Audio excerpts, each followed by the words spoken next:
Professor Sanjeev Sharma ji और आदरणीय मंच।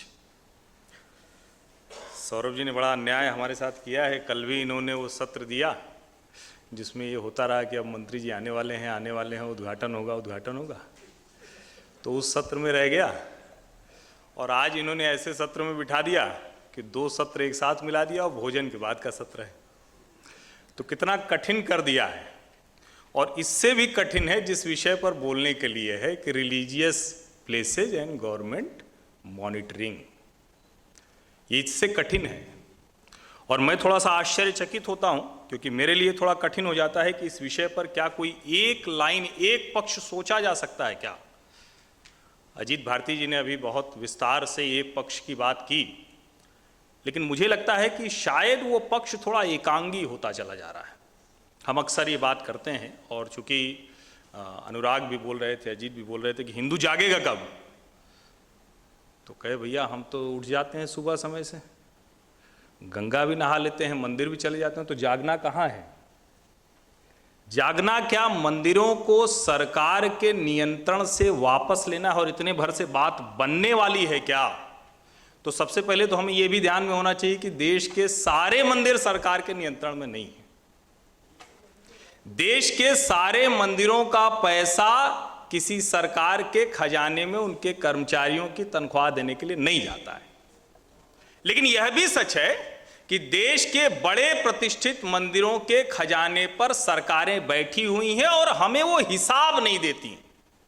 मुझे लगता है कि जब हम गवर्नमेंट मॉनिटरिंग की बात करते हैं तो हमारे जागने का आशय, हिंदू के जागने का आशय ये होना चाहिए कि हमारे धन का, आस्था से जुड़े हुए धन का हिसाब दे दो।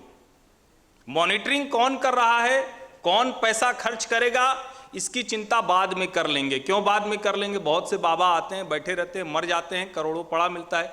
कौन सा हिंदू का पैसा नहीं था? हिंदू का पैसा तो था ना भाई। गरीब से गरीब आदमी जाता है, 2 रुपया देके चला जाता है, उतने 2 रुपए में बच्चे को उसके टॉफी चाहिए होता नहीं देता, जाके देके चला आता है मंदिर में, और उस प्राण प्रतिष्ठा वाले मंदिर में देके चला जाता है। इसलिए हिंदू मंदिरों में चढ़ाए गए एक एक पैसे का हिसाब चाहिए। और अगर हिंदू के जागने का मतलब जो अजीत भारती और अनुराग कह रहे थे, तो उसको मैं कम से कम जो देखता हूं वो समझता हूं कि श्वेत पत्र इस देश में सरकारों को लाना चाहिए कि जितने हिंदू अधिष्ठान सरकारों के नियंत्रण में है उसका हिसाब देश की जनता के सामने आए, देश की संसद में आए, देश की विधानसभाओं में आए। यह पहला चरण होना चाहिए, क्योंकि अगर हम यहां से शुरुआत करेंगे तब हम शायद समझ में आएंगे कि असली मुद्दा है क्या। और अभी कुंभ आयोजन की बात हुई, तिरुपति तिरुमला की बात हुई, महाकाल उज्जैन की बात हुई, तो जिस महाकाल उज्जैन के साल भर से कम के चढ़ावे में अभी पूरा महाकाल लोक बन गया, तो कम से कम हमें उस पर चिंता करने की जरूरत नहीं है। अगर कोई ये कह रहा है, कोई खुश हो रहा है, कुछ कहेंगे बहुत संकुचित मानसिकता के लोग लिखते हैं कि अरे देखो पुजारी ये इतने पैसे लेकर चला गया। अगर किसी मंदिर के किसी पुजारी की सामान्य जो दिहाड़ी होती है उसके लिहाज से की जाए तो हर शहर में उससे कम पुजारी घर लेकर जाता है। तो एक पक्ष सरकार के नियंत्रण का, दूसरा अगर पुजारी बैठा हुआ है तो क्या वो सचमुच लोभ, लालच, शोषण उसके तहत लेकर जा रहा है, या जो उसके हक में बनता है, उसके अधिकार में बनता है, उससे भी कम लेकर जा रहा है। दूसरा पहलू। तीसरा महत्वपूर्ण पहलू, मुझे लगता है कि जब हम कहते हैं कि क्या इस देश के सारे मंदिरों को सिर्फ न्यास के भरोसे छोड़ देना चाहिए, कोई बाबा, कोई साधु, कोई ट्रस्ट, कोई अखाड़ा, एक तो यह है कि उन्होंने जो बनाया तो जाहिर है उसका प्रबंधन वही करेंगे। और अगर कोई सामाजिक या समुदाय की, समाज की, धर्म की चेतना से बना है तो उसकी व्यवस्था धार्मिक आधार पर ही होनी होगी। ये महत्वपूर्ण तीनों बिंदु अगर हम उस पर बात करेंगे तब जाकर हम समझ पाएंगे कि रिलीजियस प्लेसेज और गवर्नमेंट मॉनिटरिंग, ये इस पर हमें किस तरह से सोचने की जरूरत है। एक छोटा सा आंकड़ा देता हूं। जिस कुंभ के आयोजन की बात हो रही है, जो योगी आदित्यनाथ जी के और प्रधानमंत्री नरेंद्र मोदी के रहते हुए, जिसको मोदी जी कहते हैं डबल इंजन की सरकार, और मैं तो उसी शहर का हूं, तो हमने देखा है कि क्या हुआ, 7.5 मीटर की सड़क 15 मीटर की हो गई। अब वो मंदिर भले न हो, लेकिन एक कुंभ का आयोजन देश के कई बड़े मंदिरों के आयोजन, उसके चढ़ावे, उसके जो भी धन आगम होता है उससे कितना गुना होता है, अंदाजा लगाइए। कुल सरकार का बजट था 4200 करोड़ रुपया, 4200 करोड़ 2019 कुंभ। कितने का इन्वेस्टमेंट, रोजगार, टोटल टर्नओवर कितना रहा होगा उसका? सवा महीने का कुल कुंभ मेला, कुल सवा महीने का, और उसमें 1,55,000 करोड़ ये ट्रेड बॉडी का आंकड़ा है। यानी जो सरकारी संस्था कहती है कि हमने 4200 करोड़ का एक आयोजन कराया, 1.5 लाख करोड़ से ज्यादा CII, फिक्की और एसोचैम का ये सर्वे बता देता है कि इतना सरकार को देकर गए। और सिर्फ देकर नहीं गए, जो मैं उम्मीद कर रहा था कि अजीत जी उसका विस्तार करेंगे, किसी भी धार्मिक प्रतिष्ठान के अगल बगल जिस तरह के रोजगार की गतिविधि होती है, जिसको इस सरकारों ने लगातार, हमारे समाज ने, हमारे बाबाओं ने भी जिस तरह से उसको हतोत्साहित किया है, धर्म अर्थ काम मोक्ष, तो धर्म काम के बीच, धर्म मोक्ष के बीच में अर्थ काम उन्होंने कहा निजी निजी करो, मंदिर से लेना देना नहीं, समाज से लेना देना नहीं, धर्म से लेना देना नहीं, मोक्ष हम दिला देंगे। धर्म यहां तुम करने चले आ रहे हो, ना तुम अर्थ की तरफ देखो ना काम की तरफ देखो, वो दूसरे लोग करेंगे। और उसको हमने जिस तरह से देखने समझने की कोशिश की, उसने हिंदुओं के जागने पर थोड़ा सा अंकुश लगा दिया है।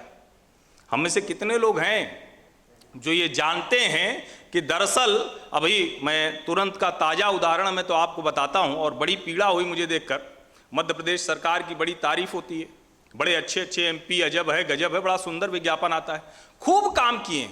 वहीं जहां महाकाल लोक बना उज्जैन में, उसी मध्य प्रदेश में पन्ना शहर है। पन्ना शहर में आप जाते हैं टाइगर रिजर्व देखने, पन्ना शहर में आप जाते हैं, चलो थोड़ा सा आगे निकल जाएंगे, खजुराहो घुमाएंगे, पन्ना से थोड़ा आगे चले जाएंगे, छतरपुर चले जाएंगे, चित्रकूट चले जाएंगे। आज तक सरकार वहां एक बड़ा सर्किट नहीं बना सकी है जिससे हिंदू आस्था का चैनलाइजेशन हो सके और पिछड़ा हुआ बुंदेलखंड अपनी इकोनॉमी को अपने पैरों पर खड़ा करके मजबूत बन के दिखा सके। और अगर आप कहेंगे कि religious places and government monitoring क्या है, तो 9:30 बजे ताला खुलता है। अगर प्रशासक वहां बैठा हुआ है, युगल किशोर जी की प्रतिमा का दर्शन करने के लिए आपको उसके बाद जाना होगा।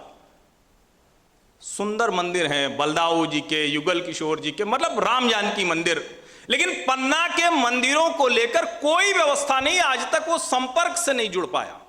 और हम जिनको कहते हैं कि ये कुछ बना दिए, तो कुंभ, महाकुंभ, अर्धकुंभ, माघ मेला किसी सरकार ने नहीं बनाया है। किसी सरकार की न तो इतनी हैसियत औकात थी, ना आगे होगी। एक नई जगह बताइए ना जहां हिंदू धर्म के आधार पर किसी सरकार ने कुछ खड़ा कर दिया हो। बनी बनाई व्यवस्था को थोड़ा सा बेहतर कर दिया और अपनी पीठ थपथपाने लगे कि देखिए हमने इतना कुछ हिंदुओं के लिए करके दे दिया।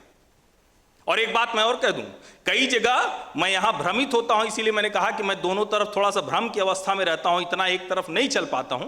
मुझे कई बार लगता है कि अच्छा है कम से कम ये व्यवस्थाएं कुछ उन लोगों के हाथ में नहीं थी, नहीं तो वो कहते कि 1.5 लाख करोड़ में से कुछ अपने घर में ले जाओ, नोटों की गड्डी पर सो जाएंगे, छोड़ो कौन देखने वाला है। कम से कम लोकतांत्रिक व्यवस्था का दबाव है, तो सरकारों के ऊपर भी ये दबाव बना होता है कि सार्वजनिक जग हसाई छीछा लेदर नहीं हो।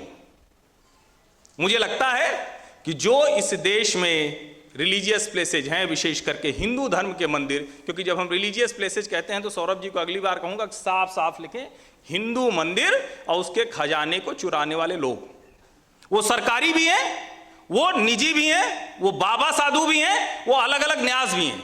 तो ये रिलीजियस प्लेसेज नहीं है।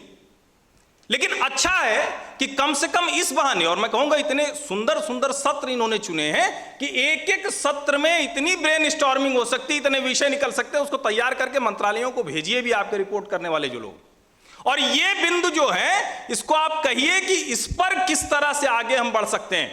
और यहां हम लोग चर्चा कर रहे थे तो एक आया कि शायद कोई एक और ऐसा व्यक्ति होता जो थोड़ा समाधान की तरफ ले जाता। हम सब सवाल खड़ा करने वाले लोग, एक कोई होता जो थोड़ा रास्ता भी बताता। हमारे मन में सवाल है, इनके मन में सवाल है, इनके मन, सबके मन में सवाल है, लेकिन उन सवालों का जवाब देने के लिए कोई एक व्यक्ति होना चाहिए। अगर नहीं है तो हम सबके सवाल जाएं, और अगर कुछ जवाब आए तो यह भी पता चले। इन तीनों सवालों के इर्द गिर्द देखिए, आपके मंदिर आपके पूरे जीवन का केंद्र है, उस तरह से देखना शुरू कीजिए। और उसकी व्यवस्था निजी हाथ में या सरकारी हाथ में, उससे ज्यादा जरूरी है कि उस व्यवस्था का पालन कैसे किया जा रहा है, ये जानिए। बहुत बहुत धन्यवाद।